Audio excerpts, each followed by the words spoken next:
नहीं जानते। कई बार ऐसा होता है, अभी देखो एक आदमी के बारे में मैंने पढ़ा अखबार में और टीवी पे भी मैंने देखा न्यूज में कि एक आदमी 20 साल से जेल में था, लगभग 20 साल, और जेल में रहते रहते बाद में पता चला कि वो व्यक्ति जो जेल में था वो बिल्कुल निर्दोष था। क्या था? निर्दोष। और ये कोर्ट ने बाद में कहा कि ये निर्दोष है और निर्दोष छोड़ा, लेकिन जब छोड़ा जवानी में अंदर गया, बच्चों को, परिवार को, माँ बाप को छोड़कर, और जब जेल से 20 साल बाद जो भी उसकी सजा हुई लौटा तो बूढ़ा हो गया। निर्दोष था।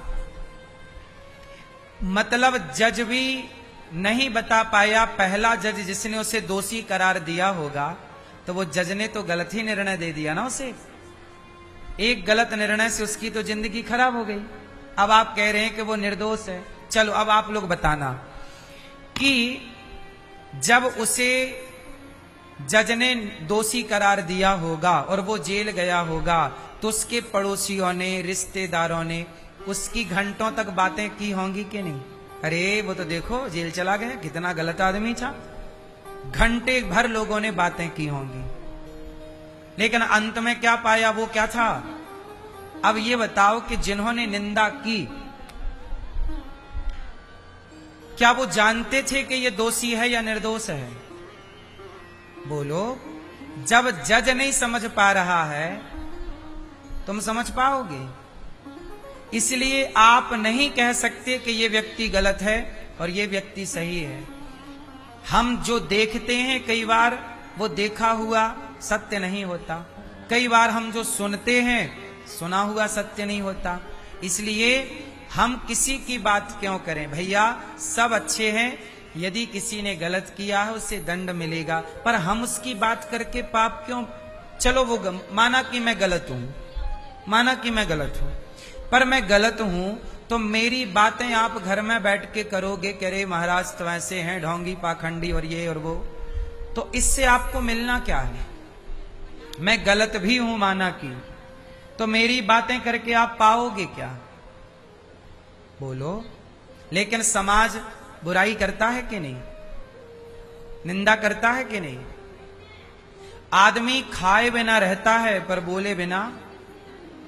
हम कहते हैं क्यों बोलना है साहब, क्यों अपनी वाणी गंदी करना है? जब भी बोलना है तो भगवान के बारे में बोलो, संतों के बारे में बोलो, अच्छी बातें बोलो। कोई व्यक्ति आप कह रहे हैं कि ये गलत है, चलो माना कि गलत है, पर क्या वो गलत है? क्या वो सही नहीं है? यदि इस संसार में कोई भी वस्तु आप उठाओ उसमें दो गुण होते हैं, उसमें कोई ना कोई बुराई भी होगी और उसमें कोई ना कोई। इस संसार में वो कौन व्यक्ति है, वो कौन वस्तु है जिसमें अच्छाई ना हो? बताओ। आपकी सास बहुत बुरी है पर कोई अच्छाई तो होगी ना। आपकी बहू बहुत बुरी है पर कोई अच्छाई तो होगी। आपकी पत्नी बहुत बुरी है पर कोई अच्छाई तो उसमें भी होगी। पति बहुत बुरा है पर कोई अच्छाई तो उसमें होगी। इसलिए कोई व्यक्ति अच्छा या बुरा नहीं होता, हमारा नजरिया डिसाइड करता है कि हम देखना क्या चाहते हैं, हम सुनना क्या चाहते हैं। इसलिए कोई अच्छा नहीं होता और कोई, हम क्या देखना चाहते हैं। अब आज की एक बात ले लो। आज मैं थोड़ा समय मिला, जरा सा मैंने न्यूज खोली तो न्यूज में चल रहा था कि एक लड़की है हरियाणा की, उस लड़की को उसके अपने सगे बाप ने 3 गोलियां मार दी। आज की घटना है, आज मैंने सुना, घटना 1-2 दिन के अंदर की होगी। हरियाणा की एक लड़की है, उस लड़की को उसके बाप ने गोली मार दी।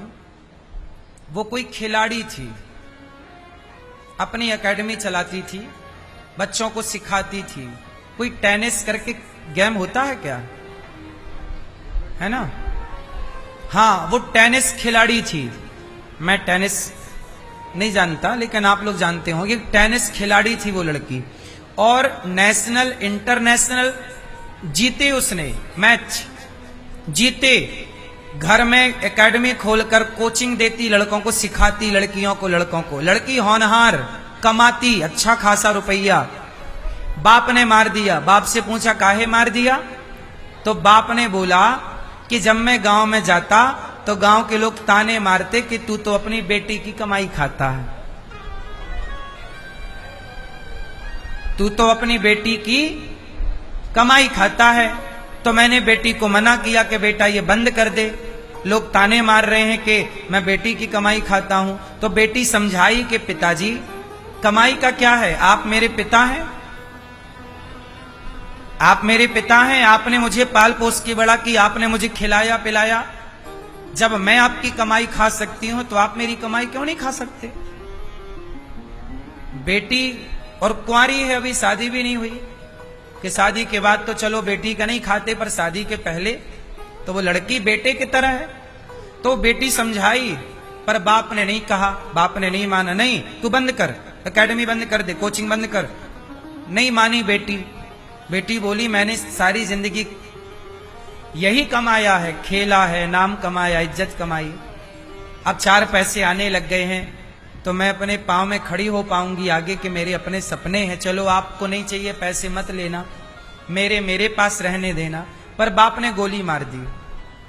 अब मैं आप लोगों से एक सवाल पूछना चाहता हूं कि बताइए इसमें दोषी कौन है? वो लड़की दोषी है, उसका बाप दोषी है, या समाज दोषी है? बोलो जोर से। पर समाज को दंड नहीं मिला, पुलिस ने उठाया, बाप को जेल में डाल दिया। पुलिस ने उठाया और बाप को जेल में डाल दिया बेटी की हत्या के कारण। वो बाप जितना दोषी है, वो बाप दोषी नहीं है मेरे हिसाब से, क्योंकि बाप तो बाप है, वो क्यों मारेगा? उसे मारने पर मजबूर किया समाज ने। क्या वो समाज हत्यारे नहीं है जो आपके दिमाग में जहर भरती है? उसे मारना ही होता तो जब इंटरनेशनल खेलने गई थी तब मार दिया होता, नहीं मारा उसने, पर समाज ने जहर भरा तो मारने पे मजबूर हो गए। लोगों ने जहां मिले, अरे तू तो बाप बेटी की कमाई खाता है, अरे तू तो बेटी की कमाई खाता है, अरे तू तो बेटी की कमाई खाता है। सुन सुन के वो पक गया, भर गया। इसलिए कहता हूं मेरी मां, कई बार अब वही लोग जिन्होंने उसके दिमाग में ये जहर भरा, अब वही लोग क्या बातें कर रहे, अरे उसने तो बड़ा पाप किया, बेटी को मार डाला, कितना गंदा आदमी था, कितना नालायक था, बेटी को। अब ये वही लोग बातें कर रहे होंगे जिन्होंने उसको मजबूर किया। समाज का क्या बिगड़ा? एक बाप चला गया जेल, एक बेटी चली गई भगवान के घर, खेल खत्म। समाज तब भी बैठी प्रपंच कर रही थी, समाज आज भी बैठी बातें कर रही है। किसी का कुछ ना बिगड़ना साहब, इसलिए दुनिया वालों के कहने पर आप प्रभावित ना हुआ करो। हाथी चला बाजार, कुत्ते लगे हजार, बोलने दीजिए जमाने को, आप अपने रास्ते चलिए। आप अच्छा करेंगे तो भी लोग बोलेंगे, बुरा करेंगे तो भी बोलेंगे। ये दुनिया ने बोलने में सीता मां को छोड़ा क्या कि तुम्हें छोड़ देंगे? ये वही समाज थी जिस समाज के कारण माता सीता को वनवास जाना पड़ा। ये समाज राम के जमाने में सही नहीं थी तो आज कलयुग में सही होगी। इसलिए लोग क्या कहते हैं इसका प्रभाव दिमाग में न रखना। लोग तो बहुत बुरा कहते हैं,